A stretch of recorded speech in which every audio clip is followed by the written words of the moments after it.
Olá, gente bonita, tudo bem? Para quem não me conhece, eu sou Carla Machado, aqui do canal Carla Machado Espíritos. Então, tem um tempão que eu não trago nada aqui para vocês. Estou muito sedenta de trazer muito conteúdo de qualidade. Vocês sabem que aqui a gente fala, quem não sabe ainda passa a saber, que aqui a gente fala de autores, suas obras, fala de contos, de terror. E aí eu vou trazer muita novidade para vocês, tá bom? Hoje nós vamos falar de um livro de um escritor brasileiro, nessa linha, né, do terror, suspense, horror, que é maravilhoso. É o Rafael Montes. Nós vamos falar hoje sobre o livro dele, O Vilarejo. Esse aqui. Então, gente, eu li esse livro assim em poucas horas. Engoli esse livro. Ele é maravilhoso. Desde o início, assim, no prefácio, ele já me encantou bastante. Porque é uma história inusitada que aconteceu com o Rafael Montes e que me suscitou a ler cada vez mais o livro. E acabei me apaixonando por ele, né? Pretendo ler vários outros livros dele e trazer aqui para vocês também. Então, o que aconteceu? O Rafael recebeu uma ligação de um amigo dele, dono de um sebo. Esse amigo dele recebeu alguns livros, uma coleção, né, de uma senhora que tinha falecido com 100 e poucos anos e deixou para ele assim mais de 7.000 livros. Dentre esses livros, tinham 3 cadernos pequenos, fininhos, escritos à mão, numa língua estrangeira bem diferente, que não dava nem para saber o que era. Parecia russo ou algo assim. Então o Rafael foi lá, aí ligou para ele para poder saber se ele tinha interesse em ver esses diários, né, esses livretos. E aí ele foi lá e também não conseguiu identificar a língua, procurou um especialista, aí descobriu que era cimério. E esse especialista, ele pediu para que pudesse traduzir, né, os livros para poder ler. Só que quando esse especialista começou a ler, começou a traduzir os livros, os cadernos, ele se negou. Ele não quis mais traduzir. Disse que não ia traduzir, arranjou um dicionário para o Rafael, e o Rafael mesmo se resolveu traduzir o livro. Estou pegando aqui umas pescas. Esses cadernos, eles eram de couro e era escrito à mão, tá? Então, como é que é? Esse livro, ele é dividido em 7 textos. 7 textos que correspondem a 7 demônios que estão ligados a 7 pecados capitais. Quais são eles? Asmodeu, que é ligado à luxúria. O Belzebu, que é ligado à gula. O Mamon, que é ligado à ganância. O Belfejor, que é ligado à preguiça. O Satã, que é ligado à ira. O Leviatã, que é ligado à inveja. E o Lúcifer, que é ligado à soberba. Bem, esses textos, a história acontece num vilarejo que está passando assim por uma época de inverno bem forte. Tem gelo para tudo quanto é lado, inclusive as estradas estão fechadas por causa do gelo. Não tem como ninguém sair nem entrar na vila. E aí o que acontece? Fome, né? Não tem como comprar alimento, não tem como plantar, porque está tudo congelado, com neve. Então as pessoas estão passando fome, quem fica doente não tem como procurar um médico ou comprar remédio também, né? E aí acontece nessa vila. Essa vila fica leste europeu, ali mesmo pela região da Ciméria, no leste europeu. E aí começam as histórias. Essas histórias, elas são interligadas, mas da forma com que ele colocou aqui, eu acho que é a melhor forma de se ler. Mas se você quiser ler textos diferentes, né, em ordem diferente, não tem problema nenhum também, tá? O primeiro demônio, a primeira história, o primeiro é o Beelzebub. Gente, como vocês podem ver também, as imagens são maravilhosas, são lindas mesmo, bem feitas.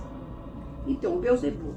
Nessa história do Beelzebub, fala sobre Felica e a sua família. Nessa história apresenta um pouco também de todas as outras personagens das outras histórias. Fala um pouco sobre elas, né? Pelo menos cita o nome. Então, a Felica, nessa história aqui, mostra como a Felica está fazendo para poder se alimentar e alimentar a família, né? Seus filhos. O que ela está fazendo para poder alimentar seus filhos, enquanto espera o seu marido, que saiu para poder trazer comida para eles. Porque ele já estava vendo que estava acabando a comida, não tinha como conseguir mais.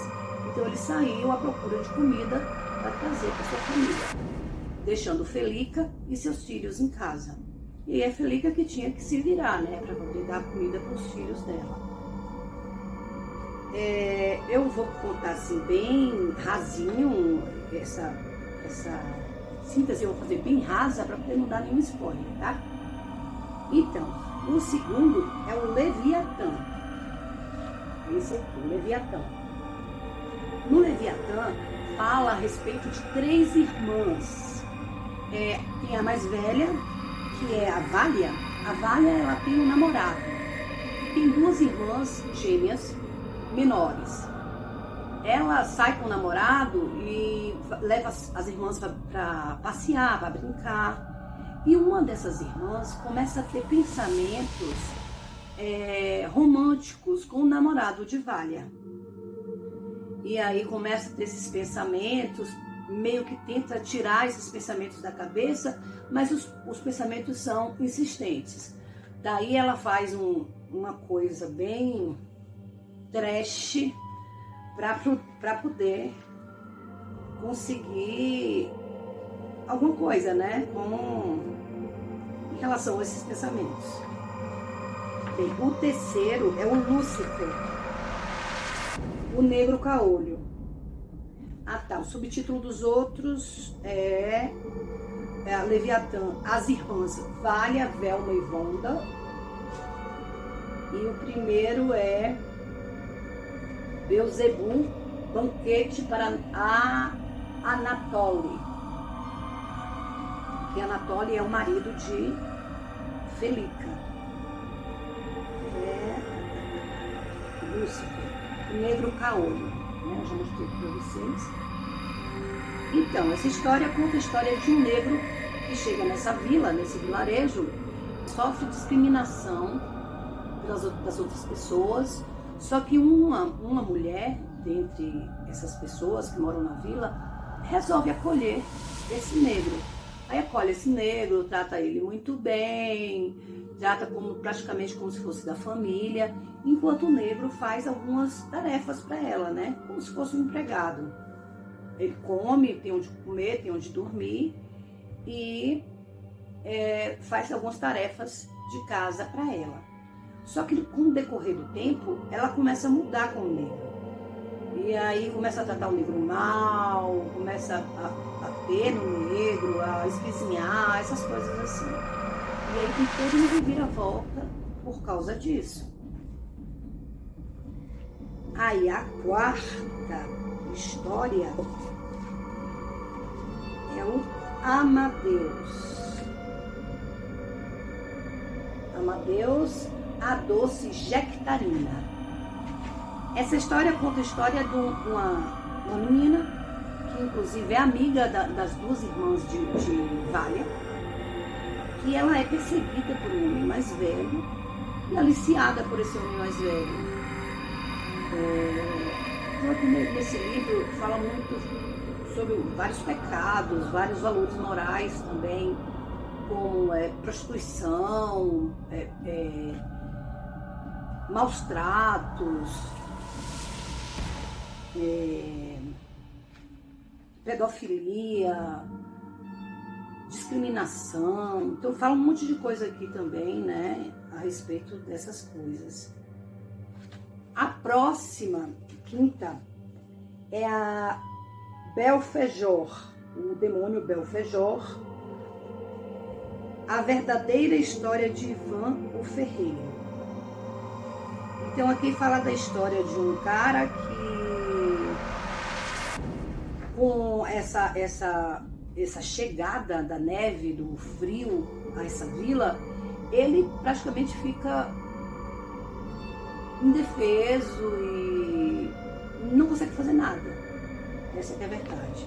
Ele não consegue fazer nada e a história passa em cima disso, né? Mas dentro de... Olha, gente, tudo isso aí que eu tô falando é porque eu tô fazendo uma síntese bem rasinha mesmo. Mas dentro dessas histórias tem vários acontecimentos, altos e baixos. Uma hora que você gosta da personagem, numa das histórias você gosta da personagem, na outra história você odeia essa personagem. Ou seja, no livro as personagens elas mostram várias facetas, né? Várias caras. Uma hora você está vendo de uma forma, na outra hora você está vendo de outra forma, dependendo da história que você vai lendo. Então é bem interessante mesmo essa história, esse livro. Todas as histórias estão interligadas e assim como se fosse uma colcha de retalho. É muito bacana esse livro, vale mesmo a pena. A próxima história é Mammon. O subtítulo é O Porquinho de Porcelana da Senhora Branca. Aqui fala da história de uma avó e sua neta. Essa avó, ela, desde o início, ela se preocupa muito com o dinheiro. Inclusive, ela fala para a neta, ela ensina a neta de que o dinheiro é a coisa mais importante que tem. Você é o que o dinheiro lhe proporciona, esse tipo de coisa. E no decorrer da história, ela vai ficando cada vez mais preocupada com o dinheiro, amando o dinheiro. Então, ela adquire um porquinho de linhaeiro, né? Para poder colocar todas as moedinhas ali. Ou seja, ela é bem econômica.